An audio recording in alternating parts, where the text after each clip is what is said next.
Good morning, good afternoon, and or good evening to all everywhere. I'm Tanetta, and today's topic is really emotional for me, and so I'm going to try to get through it the best way I can. This all started because last night I was lying across my bed preparing for the evening, and I got a message.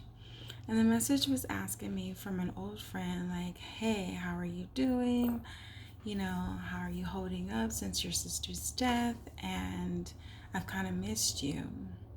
And it was a male friend.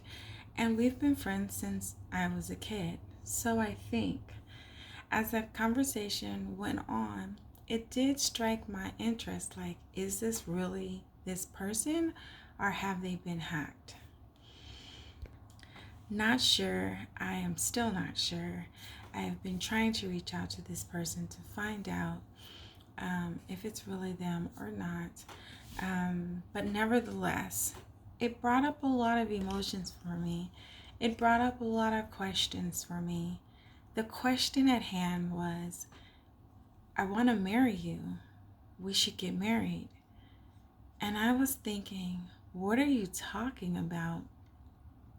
I don't know you on that level. And you definitely don't know me on that level. I mean, we've been friends since I was a snotty-nosed kid and you were older with my siblings. And we've been friends from, time to time to say, hey, how's it going? But nor have we even tried to go into that angle. So it really took me by surprise. It was a strange encounter of, wait, what? And they wanted to talk to me. They wanted to video call. And that was like, okay, so I guess they're trying to assert that they really are who they are. But still, there was something kind of weird about it. And the gist of it, it was, I love you. I've loved you. I want to love you. I want to care for you. I want to be there for you. I want to marry you. And I was in my head thinking, how could anyone fall in love with someone they don't really know? And it took me to things that I've done in my past, maybe even in my current, where you fall in love with the idea of someone because what you have of them is great. That you fall in love with this perfect person who you think until they start to show you their true colors. A lot of starstruck people go through this, where I remember thinking I was in love with Michael Jackson as a child. That was my husband. Nobody could tell me different. And when I grew up, that was who I was going to marry. Some dreams are worth not coming true. But nevertheless, it brought up a lot of things. It brought up self-worth. It brought up, does this person have self-worth? It brought up cultures. It brought up the difference between what I know of in the Nigerian culture compared to an American culture, wanting to move a little faster than what we do because we have so many options that we don't move fast. We want to try the whole candy jar as opposed to being excited about the chocolate or the, taffy, whatever excites us that we found. But what it brought up for me was a lot of self-worth and how women view themselves and how good women get dismissed and how terrible women will always be labeled, or how some of those women who will never change hurts some of the women who are great for change. And so as I was going through my emotional channel of what do I say to this person, because I really just ignored the conversation a little into it, I decided to decline being lost for words. And I decided that I would give them an answer today. So, I found this: self-worth. This is a story that was posted in Facebook. It says,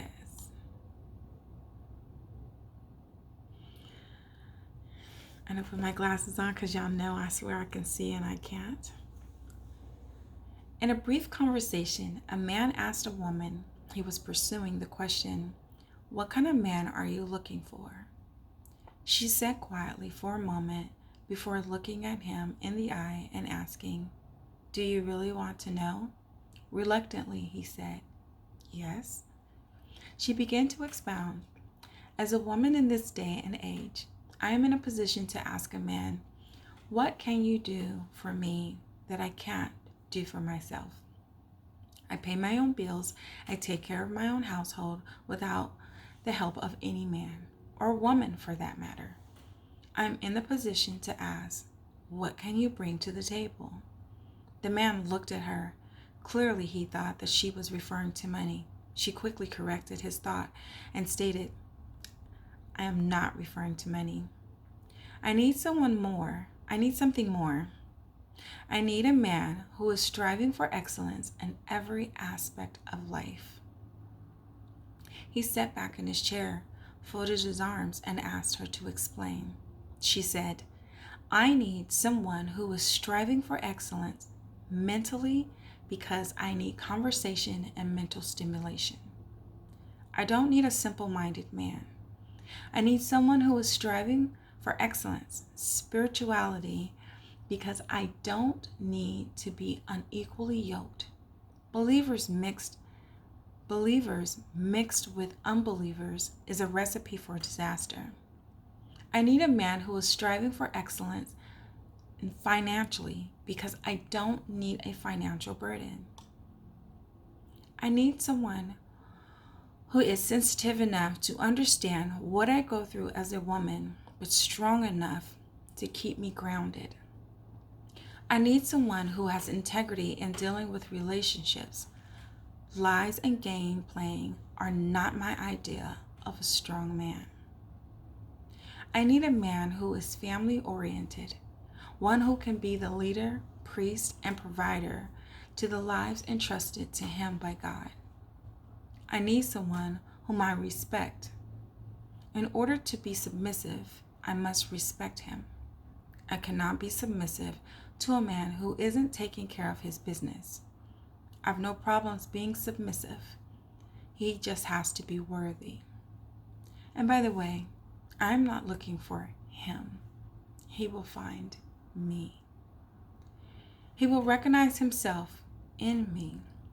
He may not be able to explain the connection, but he will always be drawn to me. God made woman to be a helpmate for man. I can't help a man if he can't help himself." When she finished her spiel, she looked at him. He sat there with a puzzled look on his face. He said, "You are asking a lot," she replied. "You are asking a lot." And she replied, "I'm worth a lot."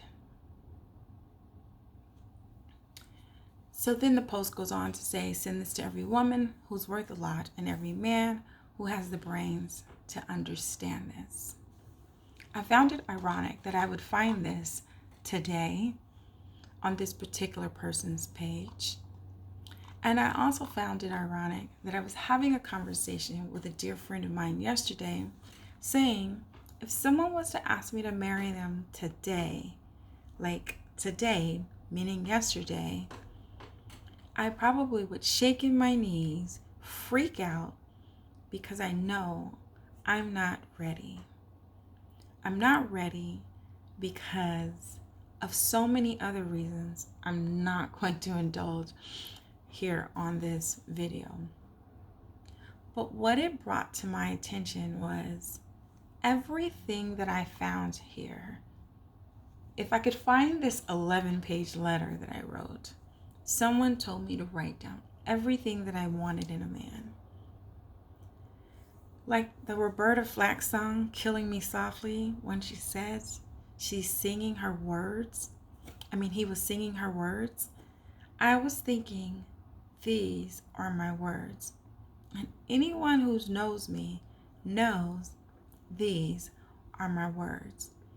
I made a lot of mistakes in relationships after relationships after relationships, almost feeling like an Elizabeth Taylor in relationships, wanting to give up, wondering what's wrong with me. What I did find, what was wrong with me, is that I didn't love myself enough.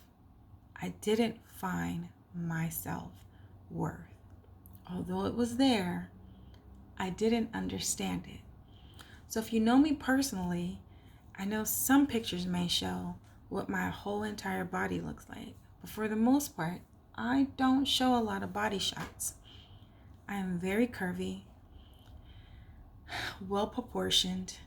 Even when I've gained weight, I am still very well proportioned. I'm a beautiful woman inside and out.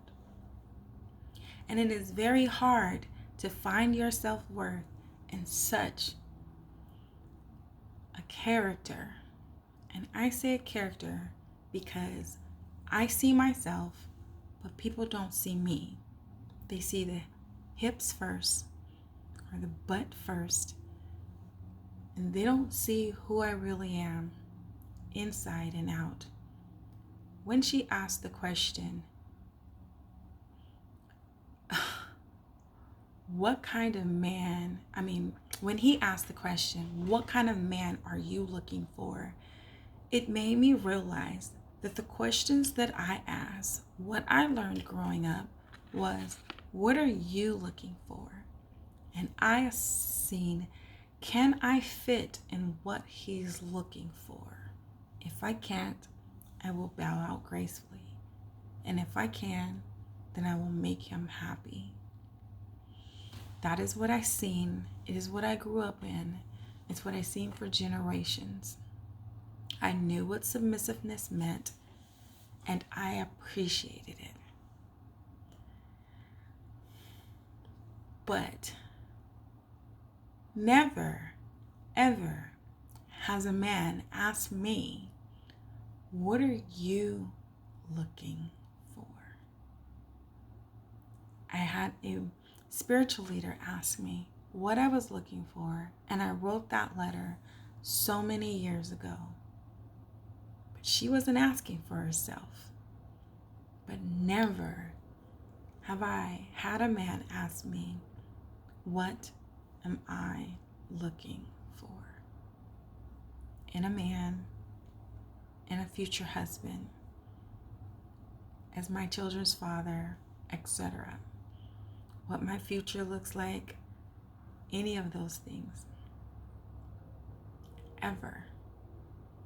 I've always shared it, but no one's asked. Which makes me wonder, on all those mistakes that I've made, was it because he wasn't looking for me? These men were people who caught me by surprise. And because I didn't know my full potential value, I didn't know. Let me reword that. I knew my potential. I just didn't know what I already had. It's sort of kind of like, for all you older folks and you younger, that's what we have Google for. Three's Company.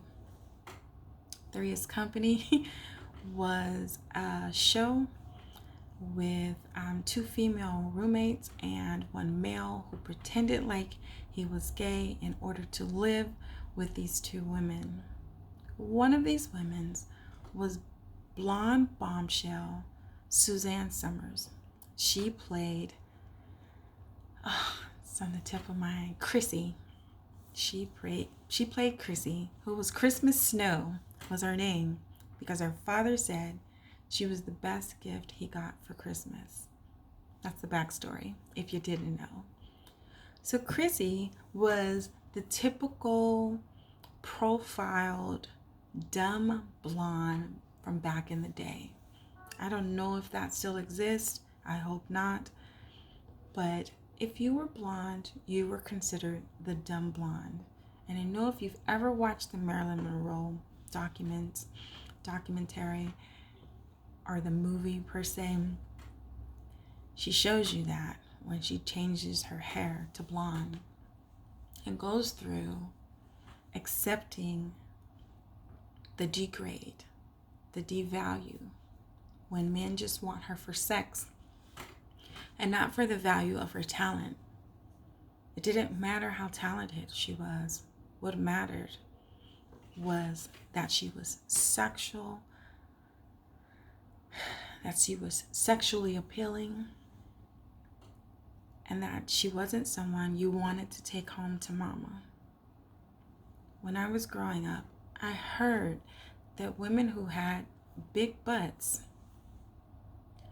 wasn't someone you wanted to take home to mama. It was just somebody you wanted to bang. You wanted to hit that. You wanted to achieve that. They were the trophy, but not the winning trophy. I made it my business to become a winning trophy, to be smart, to be intelligent, to provide, to submit, to be every woman, as Shaka Khan said, that Whitney Houston redone. I wanted to be every woman, to assure that he understood I was more than a body. I've had this body since I was 10 years old. My hips started to develop, one higher than the other, but still, it was mine. I've had this butt for as long as I can remember. It's on both sides of the family, small waist, and so I'm very, I wouldn't say Coca-Cola, but more of, I couldn't say pear, Coca-Cola with an emphasis. Okay? Women compliment me or hate me. They either hate me because of their own jealousy, has nothing to do with me. It's their own insecurities. But I grew up with that, feeling that, hurting from other women. Or they compliment me because they're confident in themselves, but they like what they see. Don't ask me questions. Girl, how'd you get this body? One lady seriously asked me from a different country, how do you get this body? I jokingly told her, I eat a lot of Twinkies. But the truth is, I was born this way.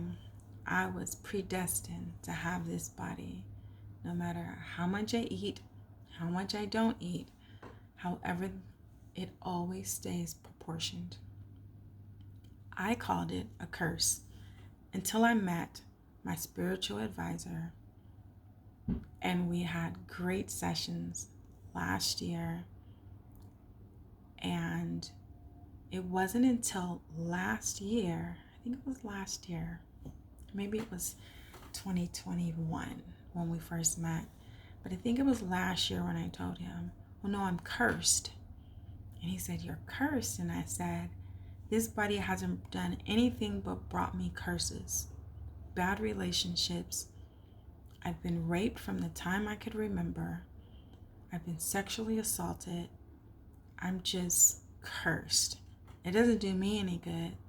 I've been putting things around my waist to cover my asset since I was like 15. I've just now learned to embrace, stop trying to cover it up. It is who God made me, and I'm not ashamed of that. But I still was embracing that it was a curse, and I'm so appreciative to him to let me know that it's not. It took a long time to embrace all of me. Today I've got my hair pieces in, giving me this little Cleopatra or more of a forgot, Star Wars, Princess Leia look. But the truth and the fact is, I just learned last year, I've been wearing my hair natural for 2 years, and last year to embrace everything about me. Makeup, no makeup. Nappy hair, straight hair. Just really loving who I am as a person. The looks that I can come up with. I am, even being blind, I am happy to squint. Because I've embraced who I am. And what I've learned about self-worth is great website, positivepsychology.com talks about self-worth, and it talks about that it is this individual's main priority to find self-acceptance. And I'll put them back on. And they find this through achievements. And I've achieved a lot. I'm still here. I'm not pushing up daisies. I've gone to Nigeria and was invited to come back to teach, to support their program. I've been proposed to 1,020,000 times. Not really, but a lot. I've accepted many, and probably not the best choices, but they were my choices. No one made me marry someone. Well, there was a lot of pressure in some, but for the most part, I am me. I have 4 beautiful children. That's an accomplishment. I have a great inside and outside. My body is beautiful. My spirit is beautiful. My brain is beautiful. I am a beautiful person inside and out. Last week, I talked to an ex of mine, and he said, do you now understand? Because I told him about a guy who was my friend who wanted more. And he said, do you get what I'm saying now? That men have a different motive when it comes to you. Like, they see that you've got this fantastic body, and then they get to know you and see how sweet you are, and they take advantage of how sweet you are. It breaks my heart that he's telling the truth, because he's not the first man who's told me that. And I've jumped through hoops trying to break that myth. But it's not a myth. It's been a fact. And so I have to do things to make myself overcome the way men look at women. Not just me. Not a whole family of women. And they are gorgeous. And I don't want them to have to live feeling that they can't be themselves, that they can't value who they are. But men, you gotta take some responsibility. I hear a lot of men talking about, oh, she's thirsty. Oh, she doesn't love herself. Oh, she has no confidence. Oh, she's not worthy. And I remember getting on some pastors talking about how pure the virgin is who waits for the guy. And that sermon breaks the heart of every woman who has broken that covenant with the Lord, as though she will never be forgiven, as opposed to the sermon that says she is just as good as the person who waited when she turns it around. And I remember telling someone, a friend of mine, who went through a nasty divorce, he said, she's this and she's that and she's this and she's that. And I said, what about you?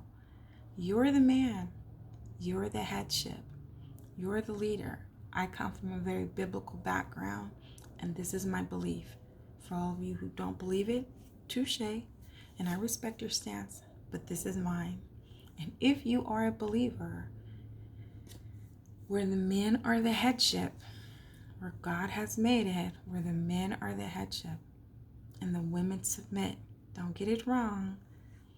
My Bible says men should submit too, but he is the headship.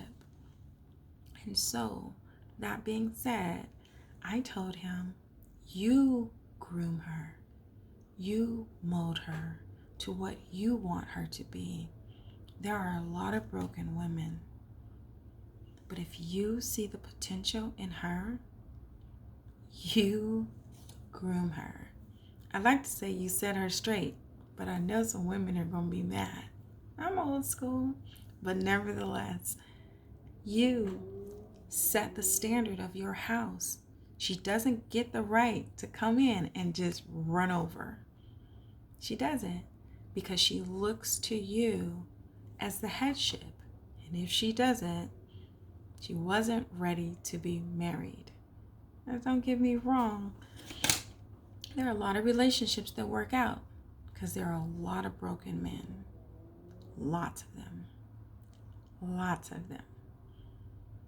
Men, I need you to get it together, because all these broken daughters that you're having, because you're talking about one woman, but she's some man's daughter. He didn't know how to groom her. He didn't know how to love her unconditionally. He didn't know. And some of these women don't know how to pick up the slack when dad's not there. In fact, most of these women, and some of you men, have been sexually abused, assaulted in some kind of way. Usually this breaks down most of us. There are a lot of abuse out there, verbal, emotional, physical, but sexual abuse, sexual assault occurs often in the United States. I looked for the nation, but couldn't find it. I looked for national, I couldn't find it at all. International, I'm sorry. Just based on RAINN, RAINN statistics, I know that I've done this before. I'm going to say them really fast. Over 80,000 inmates are sexually assaulted or raped in jail. Over 60,000 children are victims. 433,648 Americans 12 and older were sexually assaulted or raped. 18,900 experienced unwanted sexual contact in our military. And every 68 seconds, another American is sexually assaulted.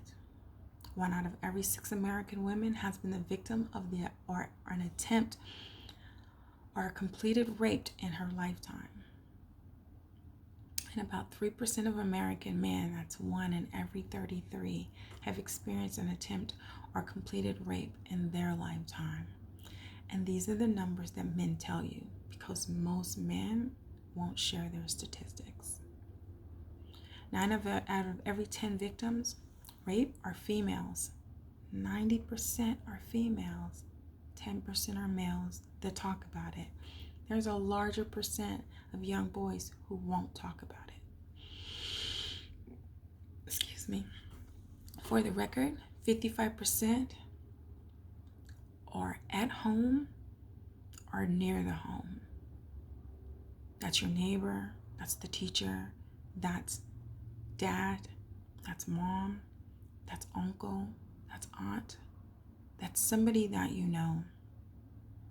15% is in an open public place. 12% is at or near a relative's house. 10% is in an enclosed but public area, such as a parking lot or a garage. And 8% are in school property. Survivors, what they were doing when the crime occurred, survivors. 48% were sleeping. 29% were traveling from work to school, etc. 12% were working, 7% were attending school, 5% were doing another activity. I can tell you, as I've shared my stories in the past, I've had pretty much all of these occurrences, like what I was doing, sleeping, traveling, going to school, going to work, at work, and doing some other kind of activity. I can tell you the percentage of family and close friends that you call family. These statistics are very real for me. It's going to break women down. And a lot of women won't even tell you either. So they're not even part of the statistics. Some women like to chop it up as though it never happened. I know for me, for a long time, I dissociated and went somewhere else, so I never had to think about it. I didn't want to think about it until it kept happening. And I remember people saying, how can it continue to happen? Because people respond differently. People grew up differently. It's not that they like it, it's just that they respond differently. For me, I was passive, which might make sense to why I'm a little bit more assertive now. And I went through the very aggression mode in my life. The point that I'm trying to say is, you're no better than the next person. And RAIN, just for the record, RAIN means Rape, Abuse, and Incest National Network. You're no better than the next person to talk about how broken she is or how unworthy she is of being a wife.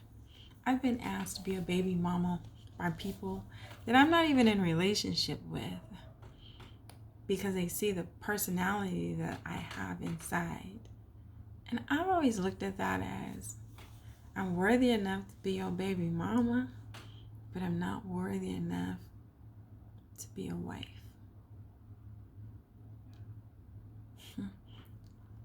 Those are some of the reasons why I'm not ready. Because I'm not looking for the glass half empty. Remember, we're talking about gratitude this year. I'm not looking for the glass to be half empty. I need the glass to be half full. And as this post said, what kind of man are you looking for? Really, I don't need someone to complete me. I need to complete myself mentally, emotionally, financially. Those are things that I do for myself. I am in such a better place than I was yesteryears. And so, if he can't bring equality to the table, let me answer this to the young man who asked me to marry him. If there's no equality to the table, no, I will not be marrying you.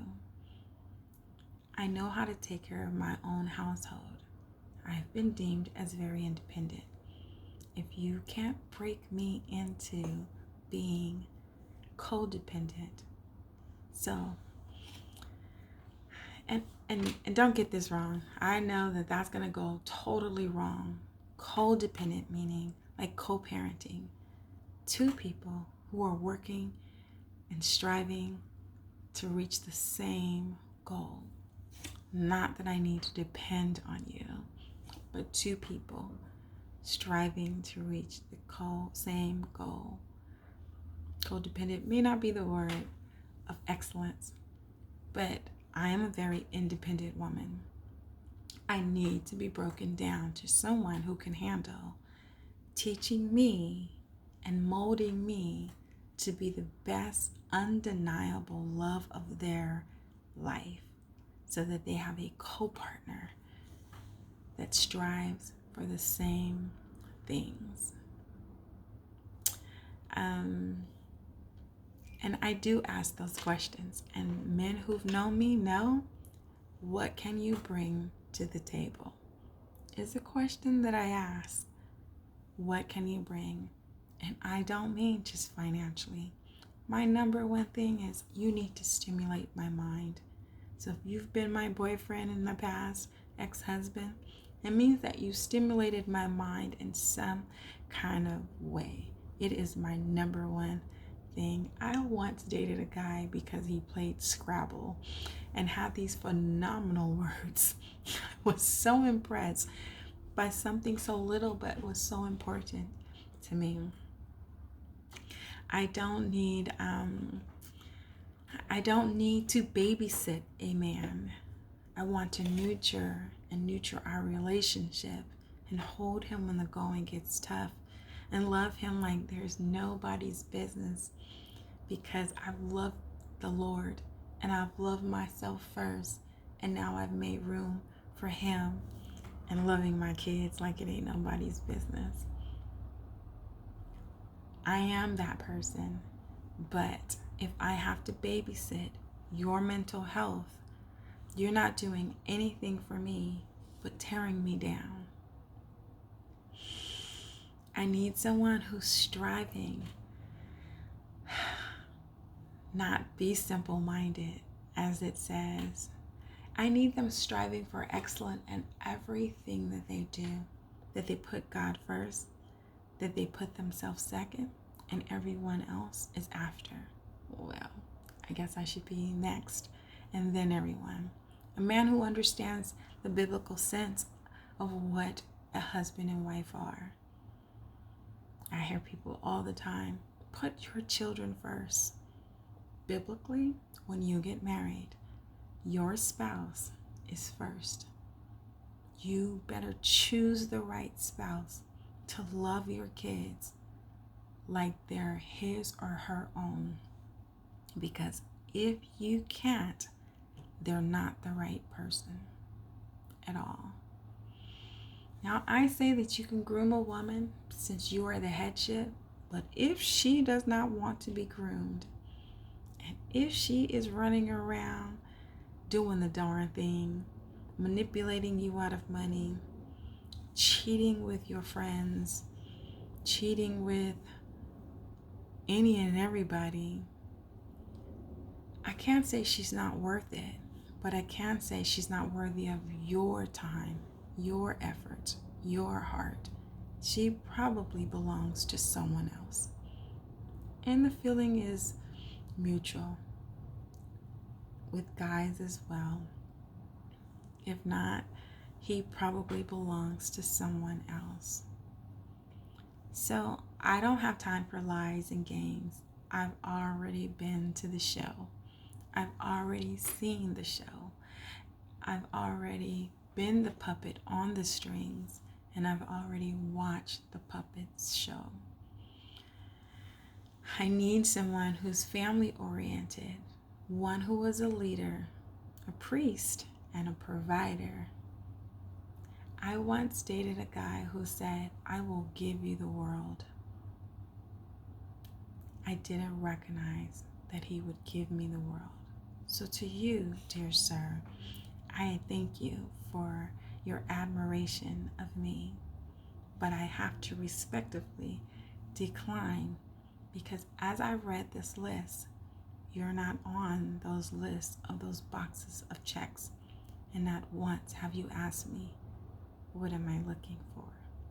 I love you all. To each his own.